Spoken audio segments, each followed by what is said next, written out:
మామూలుగా కంప్యూటర్లు లేకపోతే పాతకాలం నోకియా ఫోన్లు కాలం చెల్లిపోయినాక మనం బయట వాడేస్తాం, ఎందుకు ఉపయోగం లేదు అని, మన పాత బట్టలు పడేసినట్టు. అట్లాంటి పడేసిన వాటిని దాదాపుగా 10,000 కోట్లు పెట్టి నిర్మాణం చేసి తెలంగాణను నిండా ముంచిండ్రు.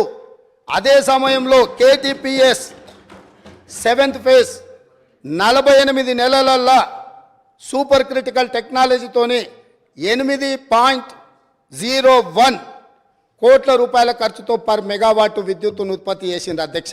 అంటే ఏ రకంగా ఇందులో 1,000 కోట్ల రూపాయల దోపిడీ జరిగిందో భద్రాద్రి పవర్ ప్రాజెక్టును కూడా ఈరోజు జ్యుడిషియల్ ఎంక్వైరీలో 2వ అంశంగా చేరుస్తున్నాం అధ్యక్ష.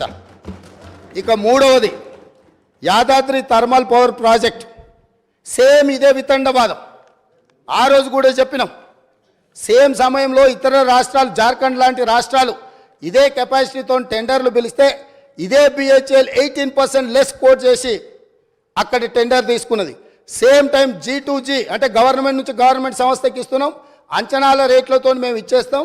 ఎందుకు అని అంటే ఇది కూడా 24 నెలల్లో పూర్తి అయిపోతే 24 నెలల ప్రాజెక్టు నిర్మించి యాదాద్రి పవర్ ప్రాజెక్టును పూర్తి చేసి తెలంగాణ మొత్తం వెలుగులు ఇస్తామని చెప్పి ఆ రోజు ఒప్పందం చేశారు.